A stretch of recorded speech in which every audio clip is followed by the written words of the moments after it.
साल 2025। प्रयागराज में महाकुंभ का आयोजन अपने चरम पर था। गंगा किनारे लाखों श्रद्धालु स्नान कर रहे थे। साधु संतों की टोलियां और विभिन्न अखाड़े आध्यात्मिक शक्ति का प्रदर्शन कर रहे थे। लेकिन इस बार महाकुंभ सिर्फ एक धार्मिक आयोजन नहीं था। कुछ ऐसा होने वाला था जिसने पूरी दुनिया को हिलाकर रख दिया। गंगा के तट पर एक विचित्र घटना हुई। साधुओं ने बताया कि पानी में अजीब कंपन महसूस हो रहा है। नदी का पानी अचानक से काला पड़ने लगा।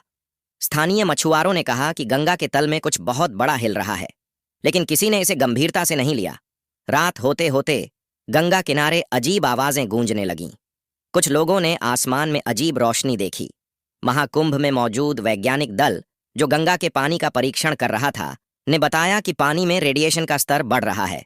अगले दिन भोर के समय अचानक गंगा का जल स्तर तेजी से बढ़ने लगा। श्रद्धालु डर के मारे इधर उधर भागने लगे। तभी पानी से एक विशाल छाया उभरी। यह कोई और नहीं बल्कि गॉडजिला था। वह किसी प्राचीन दैत्य की तरह दिख रहा था, जिसकी आंखें लाल थीं और शरीर से चमकती ऊर्जा निकल रही थी। उसने प्रयागराज के घाट पर एक जोरदार दहाड़ लगाई। पानी का एक बड़ा ज्वार उठा और घाट का बड़ा हिस्सा बहा ले गया। महाकुंभ का पवित्र माहौल अब अफरा तफरी में बदल चुका था। साधु संत अपने मंत्रों के सहारे इस दैत्य को शांत करने की कोशिश कर रहे थे, लेकिन गॉडजिला का प्रकोप बढ़ता ही जा रहा था। उसके हर कदम से जमीन कांप रही थी। एक साधु जो त्रिकाल गुरु के नाम से जाना जाता था ने कहा, यह कोई साधारण दैत्य नहीं है। यह उस शक्ति का प्रतीक है जिसे हमने गंगा के पानी को दूषित करके जगाया है। त्रिकाल गुरु ने बताया कि हजारों साल पहले गंगा की गहराइयों में एक प्राचीन शक्ति को सील कर दिया गया था। यह शक्ति भैरव दैत्य के रूप में जानी जाती थी। वह केवल तभी जागती थी जब प्रकृति के साथ अत्यधिक छेड़छाड़ की जाती। गंगा के जल में हुए रेडिएशन और प्रदूषण ने इसे जागृत कर दिया था।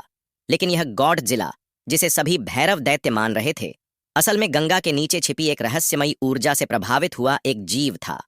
वैज्ञानिकों ने खुलासा किया कि यह रेडिएशन किसी प्राचीन उल्का पिंड से आया था जो गंगा की गहराइयों में दबा हुआ था।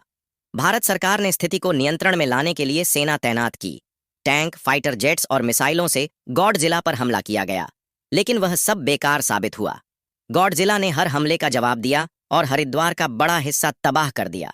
त्रिकाल गुरु ने कहा, इस प्रलय को रोकने का एक ही उपाय है। हमें गंगा की पवित्रता को वापस लाना होगा और उस शक्ति को शांत करना होगा। त्रिकाल गुरु ने महाकुंभ के साधुओं और वैज्ञानिकों के बीच एक गठजोड़ की पहल की। साधुओं ने विशेष यज्ञ और मंत्रोच्चार शुरू किए, जिनका उद्देश्य गंगा की ऊर्जा को स्थिर करना था। वहीं वैज्ञानिकों ने गंगा में फैले रेडिएशन को कम करने के लिए एक डिवाइस का उपयोग किया। लेकिन गॉडजिला यज्ञस्थल की ओर बढ़ने लगा। उसकी दहाड़ से यज्ञ की आग बुझने लगी। तभी साधुओं ने एक आखिरी प्रयास किया। गंगा के किनारे मौजूद एक प्राचीन शिवलिंग, जिसे महाकालेश्वर कहा जाता था, उसकी शक्ति का आह्वान किया गया। गॉडजिला ने यज्ञ स्थल पर हमला करने की कोशिश की, लेकिन अचानक गंगा के जल से एक तेज रोशनी निकली। शिवलिंग से एक ऊर्जा किरण निकली, जिसने गॉडजिला को जकड़ लिया। गॉडजिला ने अपनी पूरी ताकत से बचने की कोशिश की, लेकिन वह धीरे धीरे कमजोर होने लगा। अंत में गॉडजिला एक जोरदार दहाड़ के साथ गंगा के जल में समा गया। गंगा का पानी फिर से शांत हो गया और घाटों पर सन्नाटा छा गया। महाकुंभ का आयोजन दोबारा शुरू हुआ, लेकिन इस बार श्रद्धालुओं ने गंगा की पवित्रता और पर्यावरण संरक्षण की कसम खाई। त्रिकाल गुरु ने सभी को चेतावनी दी, अगर हमने प्रकृति के साथ खिलवाड़ करना बंद नहीं किया तो अगली बार यह प्रलय पूरे मानव जाति को खत्म कर देगा। कुछ महीनों बाद वैज्ञानिकों ने गंगा के तल से एक अजीब संकेत पकड़ा। वह संकेत गॉडजिला के वापस आने का संकेत था। क्या यह सच में खत्म हो चुका था या गॉडजिला फिर से लौटेगा? अगर यह कहानी आपको पसंद आई हो तो कृपया अपनी राय कमेंट में जरूर दें। वीडियो को लाइक करें और हमारे चैनल को सब्सक्राइब करें। हर हर महादेव।